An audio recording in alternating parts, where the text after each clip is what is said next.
Listen up. This is the Construction Mentor Podcast. My name is Ike. I am your host. Why am I here?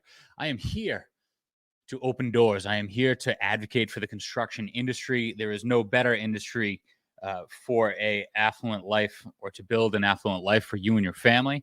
I'm also here to make sure that once you're in the industry, you have the tools that you need to make a successful career. Now, I'm a little fired up and I'm going to try and keep this to under 10 minutes. But I feel like I have to get on here and give people some advice on how to build a schedule.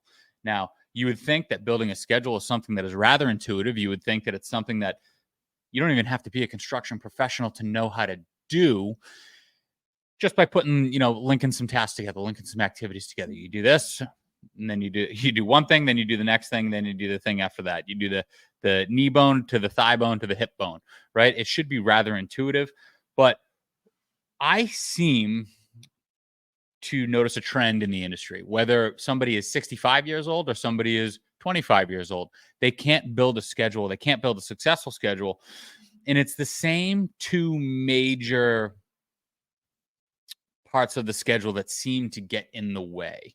Now, this isn't rocket science. What I am saying should be the standard for everybody, but it doesn't seem to be. So what I'm going to do is I'm going to give you 2 tips that will make all of your schedules successful, at least give you the ability to manage them successfully and foresee the biggest problems that you could have. 75% of schedules get overblown in the construction industry, whether it's residential or commercial.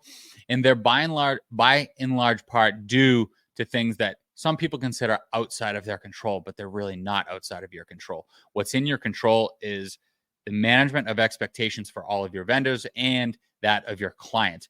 And your client, at the end of the day, is the person that you need to keep happy. So whether you're using P6 or Microsoft Project, there's a few key functions. You really don't need that many functions to build a project. You only need about 1% of the software to be able to do so successfully. You need to understand relationships. You need to understand how to make different categories within your schedule. And those relationships that you want to build are as follows. What do I mean by relationships? Let me take a step back. When you write out lines on your schedule, if you want to do foundation and then walls, you would do the foundation first and then walls. So that would be a finish start relationship, right? So FS, that's what you would type into P6 or you would type into Microsoft Project. So when something ends, when something finishes, then you can start the next.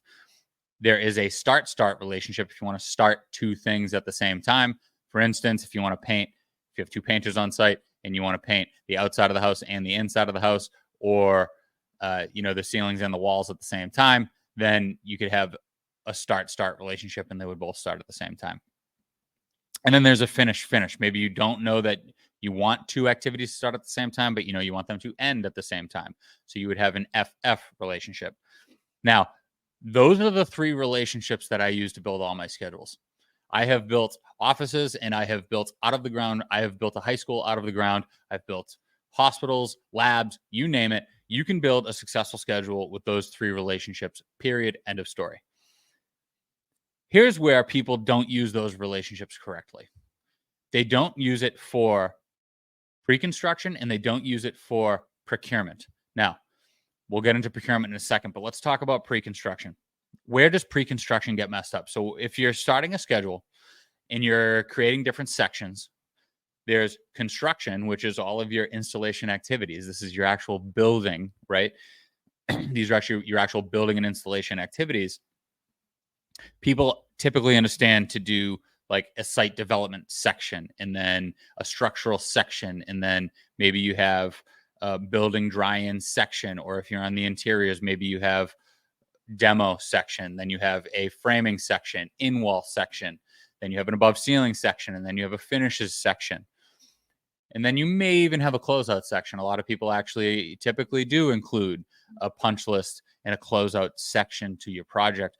What they don't include is your pre-construction section. How do you get there? You can't build a project without 2 things.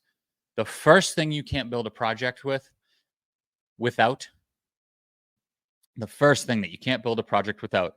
is permission to do it.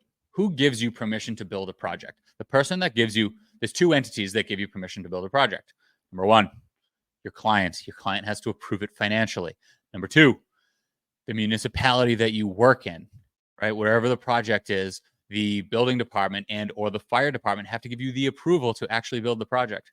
Those are things that are within your control because it's up to you to give them all the materials that you need to build the project successfully. So what do? When you go to make a project and you have your construction section, before you actually create that construction section, you want to make a pre-con section. There should be a bid process. You receive drawings, you price them, you send them out to subcontractors, you get RFIs. But the key that people, not only do people not show this, they don't show enough time, right? So if you ask the average construction professional, whether they're new or whether they're old, they may tell you that they need to bid out and that they need to get client approval. But what they don't tell you is that typically you need to give the client time to review and ask questions and ask for you to make revisions to your bid, right? So what does that mean that you do? You might start a pre-construction schedule and it could say, receive drawings from a client, and then it could say price, and then it could say RFIs due from subs. And then it could say, answer RFIs and review with the design team. And then it could say final leveling, right? Leveling would be comparing prices between subcontractors to make sure they're apples to apples. And then it could be proposal to client due. From that point, you have to give the client a week or two to review that price and get back to you with any questions. Then you need time to respond to those questions. Maybe the client even has the architect or engineer weighing in on those questions. So you need to give them time to review. Maybe that's a week or two. And then you have to go back to the subcontractors with that feedback, right? You may have to do that process one or two times, which I just told you was 2 to 4 weeks, more than once. It is up to you to show that process on your schedule and to manage your client's expectations and make the client and or the design team tell you that they need less time to make a decision. Because it's kind of false advertising to a client to make them think that, or make them think that it's realistic that they're going to get good information on the first shot and that they're going to be good, well, and happy with giving you the green light to go forward. And then you put it on them to make them feel like they're the ones slowing the project down. So make sure, tip number one is to make sure that you're putting in a pre-construction section and you're including several rounds of pricing and review for your client to do before they and the design team give you the green light to proceed with the project. That's number one, pre-construction. Number two, again, we said you need approval from two people, right? You need approval from the client financially to proceed, but you also need it from the AHJ, right? The authority holding jurisdiction. That would be your municipality, your building department, or your fire department. So what does that mean? That it's the same type of thing. You not only need to include this on your schedule, but it needs to be a finish start relationship to all of your construction activity. You can't start on site until you get approval from the city or the fire department. So you have another section that might be pre-construction or permitting. And under that, you would have submission to the municipality and fire department. That can typically take, depending, I've heard as many as I've heard it can take as long as 6 months in some communities like Vancouver, 6 to 8 months for a review. It can take a week if you have a quick one, but typically it's going to take 4 to 6 weeks once you go into permitting. So you're going to take your drawings, your design drawings, whatever you may have, your permitting, your documents that enable you to file for permit. It's different in every county in the country, but whatever those documents are, you're going to take those and you're going to hold 4 to 6 weeks on your schedule for county review, for AHJ review, for your fire department review, 4 to 6 weeks. When they review, chances are they're not going to approve it right away. They're going to have comments that you have to address. They're going to have things that you have to address.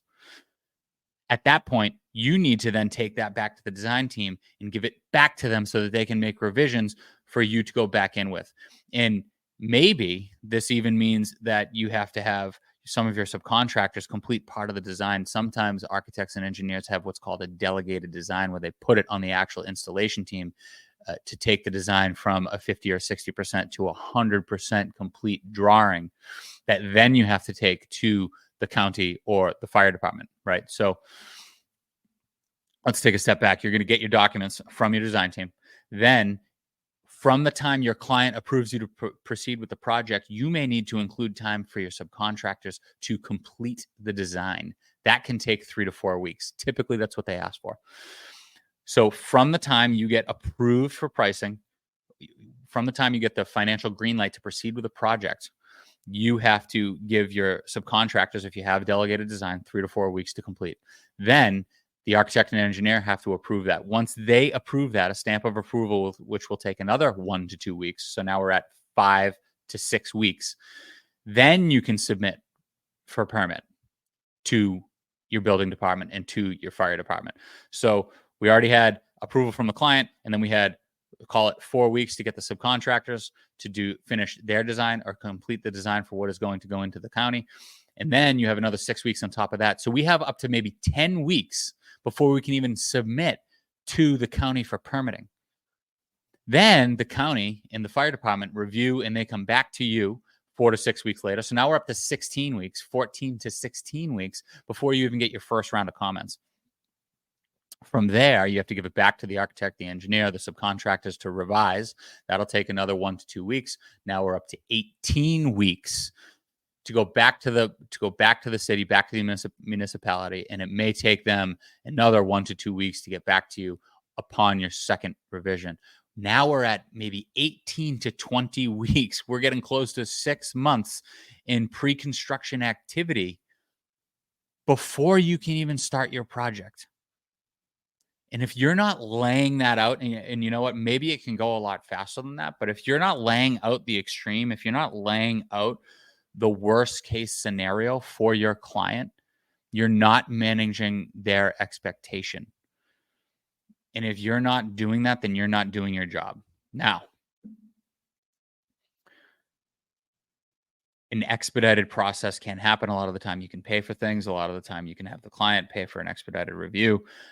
And if you have good relationships with your department, with your fire department and your building department, maybe you can make those things move faster. And maybe some counties do move faster. I'm just telling you, as somebody that works all over the map behind me, that's typically how it goes. Right. That's why oftentimes they want architects to go in for permit before it even gets to the contractor for pricing, because it starts that process earlier. Okay. So you have to know where those things are. Again, you can't start a project unless you have two things. You need permission to proceed financially, and you need permission from the county and from the fire department to actually start construction. Okay. Make sure you include that on your schedule, and everything in that schedule should be a finish start relationship. Second thing, and this is the thing that drives me absolutely bananas on a project. This is a thing that, again, I have executives and project managers that are in their 60s and do not understand what I am about to tell you. If you are in your 20s, this is an amazing separator. If you just got out of college or high school, or you're in a trade and you're starting to get some management opportunity, get some management responsibility, you must do the following, whether you're a subcontractor or a general contractor. The first thing that you do is you set up procurement. You need to understand, what does procurement mean? You need to know what it's going to take to build the project, the actual physical material. So the first thing I told you is that you need permission to do the project. The second thing that you need to do is you need to understand what materials are needed to build the project and what procurement looks like. What does the process look like to actually get the physical materials in hand? Okay, so how do you do that? You pull out your drawings, you pull out your spec book, and you literally copy and paste every single equipment schedule and every single spec and every single finish and every single light fixture that you can possibly find on the project, and you copy and paste it into your schedule. Literally, I want you to go to the HVAC schedule and copy and paste every single piece of equipment onto the schedule. I want you to go to your lighting schedule, and I want you to copy and paste every single light fixture type and put it as a spot on your schedule in its own section called procurement. Okay. By doing that, what are you doing? You're identifying every single piece of material that is going to be required. to be on the project. And then what you're going to do is you're going to tie that to your actual installation activity. So if you made your first section as pre-construction, bidding, and permitting, the next one that you're going to do is going to be called procurement. And again, you're going to copy and paste everything from your drawings in your spec book on its own line in that schedule, right? And then you're going to find the lead times for every single toilet, every single carpet, every single flooring type, every single wall covering and paint type, every single material that is going to be on the project. And it's going to be from that lead time. Say it takes HVAC equipment 6 weeks to get on site, 20 weeks to get on site, whatever it may be. You are going to put in lead times for those. That is going to be the duration for that task. And it is going to, the relationship on those tasks, on all of your procurement items, these are submittal items. These are items that you actually have to go to a design team for. There's going to be 2 tasks for each one. There's going to be submittal to the design team to get approval, which should take 2 to 3 weeks. And then there is going to be a review period where that may take another week, and then a final submission, and then approval. So there's going to be the submittal and approval time for that material, for that equipment. And then the second task will be to actually place the order and get the material. So if you, again, an example, if you have a VAV, of a variable air volume box in HVAC, you're going to have a submittal duration, 4 weeks to get it in, reviewed, and approved. Then you're going to turn around and order it, and it's going to take 6 weeks to get that VAV. That means that in order to get this thing on site, it's going to take 10 weeks.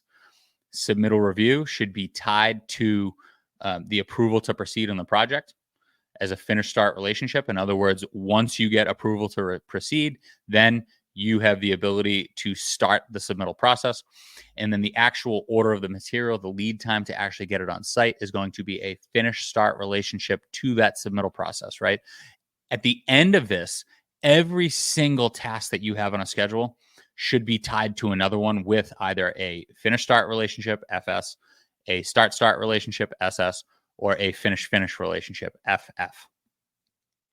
So once you have the review tied to the approval to proceed with the project, and then you have the release and the lead time for it to actually show up on site tied to the review, then what you're going to do is you're going to go down to your construction section, and you're going to tie every single one of those procurement items to an activity on your schedule. So if you have that VAV, and you have rough-in or installation of your VAV in the construction portion of your schedule, that's going to be a finish start relationship to the lead time in the procurement section of your schedule. If you have flooring, if you have carpet or VCT or luxury vinyl, or you have, whatever it may be for a flooring, you're going to tie the installation of your flooring as a finish start relationship to the procurement section of your schedule, which is tied to what? It's tied to the submittal review process, which is behind that is tied to the financial approval of the project. If you have roofing material, the roofing installation line or activity on your schedule will be tied as a finish start relationship to the lead time line in your procurement section of your schedule, which is tied to the submittal and review time of the schedule, which is tied to the financial approval portion of the schedule. You see what I'm saying here? I can't tell you what a simple concept this is that 99% of people don't do. Again, whether people have been in the industry for decades or 2 weeks, 99% of people that build and manage schedules do not do this. It is a separator. It is essential. You simply can't build a project without the approval to do so, or without the materials to do it. It's like trying to set up dominoes or get dominoes to fall without having all of your dominoes. It just doesn't make sense. And this is where you get surprises. This is where you get lapses in communication. This is where you mismanage the expectations of your client. And it is a total killer. So I am going to keep this as not promised, under 20 minutes. Because this is really simple advice, but this is high impact advice. If you do this, this will separate you from 99% of other people running schedules. And it just blows my mind why people can't do it. So remember, again, there are 2 things that you need to run. Let me rephrase that. There are 2 things that you need to create and manage a successful schedule in the construction industry. On your schedule, you need to show a section For the approval to do so, which you need financial approval and you need approval from your AHJ, your authority holding jurisdiction, which would be your building department and your fire department. You need financial approval from your client. And then you need a procurement section. You need to know what dominoes, what materials it will take to actually run a successful project end to end.